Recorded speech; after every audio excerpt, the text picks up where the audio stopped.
Hello everyone, welcome to our YouTube channel officially updates. তো আজকে ঐক্যস scholarship সম্পর্কিত payment related last video হতে যাচ্ছে।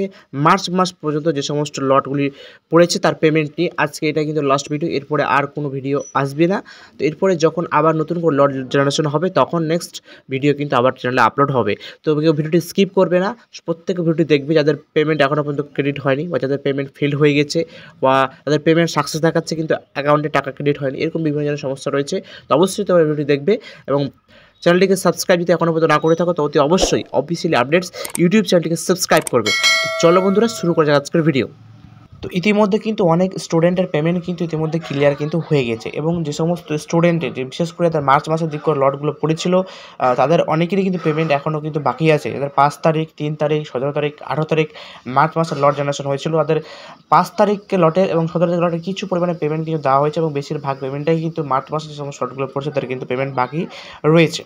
ঠিক আছে, তো প্রত্যেক দিনই কিন্তু যে পেমেন্টগুলো দেওয়া হচ্ছে সেগুলো কিন্তু অতি অল্প পরিমাণে দেওয়া হচ্ছে, বেশি পরিমাণে দেওয়া হচ্ছে না, কারণ একদিনে সবার পেমেন্ট কিন্তু ক্লিয়ার হচ্ছে না। প্রত্যেক দিন কিছু না কিছু করে পেমেন্ট আসে।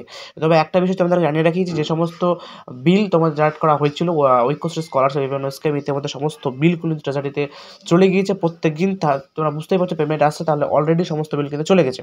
এবং তোমাদের যেগুলো পেমেন্ট আসেনি তাদের পেমেন্ট কবে আসবে, তো আজকে সেই মতো খুব পরিমাণে কিন্তু পেমেন্ট কিন্তু দেওয়া হয়নি। যেটা দেওয়া হচ্ছে সেটা কিন্তু অতি অল্প পরিমাণে। তো আমরা এই বিষয়ে গ্রুপে অবগত করেছিলাম যে আজকে হয়তো সেই পরিমাণে তোমাদের পেমেন্ট নাও আসতে পারে, কিন্তু এক্স্যাক্ট কিন্তু তোমাদেরকে বলিনি আজকে পেমেন্ট আসবে না, সেই পরিমাণ না আসতে পারে এরকমটাকে বলা হয়েছিল।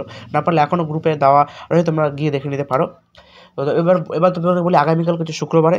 তো যেহেতু এটা মার্চ মাসের অর্থবর্ষ হিসাবে 31 তারিখ পর্যন্ত কিছু ধরা হয়, কারণ মার্চ মাসের 2024-25 সমস্ত যে ব্যাংকের ইয়েগুলো সেগুলো কিন্তু 31 তারিখ পর্যন্ত কিন্তু শেষ করতে হয়, তারপরে এপ্রিল থেকে আবার করে কিন্তু শুরু হয়ে থাকে। তো এটা একটা বিষয় রয়েছে। এবং আমাদের মাননীয় মুখ্যমন্ত্রী শ্রীমতী মমতা ব্যানার্জি জাস্ট কিছুদিন আগে যখন বিধানসভা বাজেট পেশ হয় তিনি বলেছিলেন যে মার্চ মাস পর্যন্ত যে সমস্ত অ্যাপ্লিকেশন আমরা জমা পড়েছি সেগুলো কিন্তু পেমেন্ট কিন্তু দিয়ে দেওয়া হবে। তো সেটা একটা বড় একটা খবর রয়েছে, কারণ তোমরা বুঝতেই পারছো যে পেমেন্ট কিন্তু প্রত্যেক দিনই কিন্তু দেওয়া হচ্ছে। তো আগামীকাল হচ্ছে শুক্রবার, আগামীকাল একটা কিন্তু ভীষণ একটা চান্স আছে যে তোমাদের পেমেন্ট কিন্তু ক্লিয়ার হওয়ার, যে সমস্ত স্টুডেন্টের রয়েছে, কারণ তারপরে ঈদের ছুটি সেটা আছে, ঈদের ছুটি থাকবে, সেদিন পরে আবার কিন্তু পেমেন্টগুলো কিন্তু আসবে না। তো কালকে একটা বিগ একটা আপডেট রয়েছে যে কালকে অনেক স্টুডেন্ট কিন্তু পেমেন্ট কিন্তু ক্লিয়ার হতে পারে, যেটা একটা তোমাদের জন্য বড় খবর। আর যেগুলো পেমেন্ট কালকে আসবে, কারণ একদিনে কালকে সবার পেমেন্ট নাও ক্লিয়ার হতে পারে, এটাও বলে রাখছি। আর ক্লিয়ার হয়ে যাওয়ার সম্ভাবনাটা বেশি, কারণ ওদের কাছ থেকে চেষ্টা করা আছে তোমাদের পেমেন্টগুলো ক্লিয়ার করে দেওয়ার, কারণ ওদের একটা চাপ থাকে পেমেন্টগুলো দেওয়ার। তো অবশ্যই যদি কালকে ক্লিয়ার হয়ে যেতে ভালো কথা, এবং যদি কালকে যদি সবার পেমেন্ট যদি ক্লিয়ার না হয় তাহলে যে সমস্ত ছুটি ছাটাগুলি আছে তোমার ঈদের জন্য, ছুটি ছাটা পার হলে আবার তোমাদের নতুন করে পেমেন্টের কাজ কিন্তু শুরু হয়ে যাবে এবং তাদের পেমেন্ট বাকি থাকবে। আশা করা যাচ্ছে যে তোমাদের ফেব্রুয়ারি মাসের 10 থেকে 15 তারিখের মধ্যে তোমাদের যেগুলো পেমেন্ট ডিউ রয়েছে সেগুলো কিন্তু ক্লিয়ার করে দেওয়া হবে, যেটা হচ্ছে একদম অথেন্টিক তোমাদের আপডেট, একদম এদিক ওদিক না, একদম র কথা হচ্ছে। তো আশা করি ভিডিওটি কেমন লাগলো, যদি ভালো লাগে তো অবশ্যই ভিডিওটি লাইক করবে এবং চ্যানেলটি সাবস্ক্রাইব করবে এবং পাশে থাকা বেল আইকনটি অল করবে। এবং তার পাশাপাশি একটা তোমাদের কথা বলি, যে সমস্ত স্টুডেন্টের পেমেন্ট সাকসেস দেখাচ্ছে কিন্তু ব্যাংকে তোমরা গিয়ে চেক করছো তোমাদের কোনো টাকা কিন্তু ক্রেডিট হয়নি, এটা কেন হচ্ছে? তো এটা প্রধান কারণ যেগুলো হচ্ছে সেটা হচ্ছে টেকনিক্যাল ইস্যুর জন্য সমস্যাটা হয়ে থাকে। তার পাশাপাশি তুমি যদি ব্যাংকে তোমার যদি কোনো যদি দীর্ঘদিন ধরে যাবত লেনদেন না করে থাকো বা কেওয়াইসি আপডেট না থাকে, অর্থাৎ ব্যাংকে তোমার যদি আধার কার্ড লিঙ্ক না থাকে, তাহলে সেই কারণে তোমার পেমেন্ট কিন্তু ফেল হয়ে যায়। এর জন্য তুমি কী করবে? এই জন্য তুমি সরাসরি তুমি ব্যাংকে যাবে এবং তোমার সব কিছু ডিটেলস ঠিকঠাক আছে কিনা সেটা তুমি একবার চেক করবে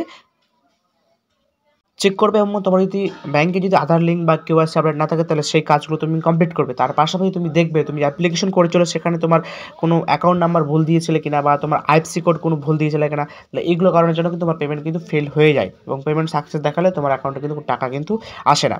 তো এরপরে তোমার ব্যাংকের যে সমস্যাগুলো সেগুলো ঠিক করে তুমি তোমার যে ডিস্ট্রিক্ট যে নিয়ারেস্ট মাইনরিটি অফিস রয়েছে, প্রত্যেকটি জেলায় কিন্তু ডিস্ট্রিক্ট ডোমা অফিস রয়েছে, সেখানে যাবে অথবা এসডিওতে যেতে পারো, সেখানে কি যাবে এবং তোমাদের যে পেমেন্টটা সেটা কিন্তু ওনারা রিপোস্ট করে দেবেন। তো সেই ক্ষেত্রে সময় লাগবে, তারপরে তোমরা কিন্তু ডাব্লিউডি মেইল করবে।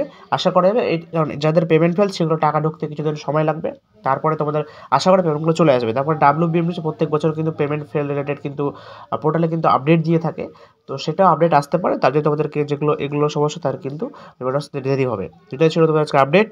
তো আজকে এখানে শেষ করছি। তো আবারও দেখা হবে পরবর্তী নতুন কোনো স্কলারশিপ রিলেটেড ভিডিওতে। ততক্ষণের জন্য thanks for watching this video.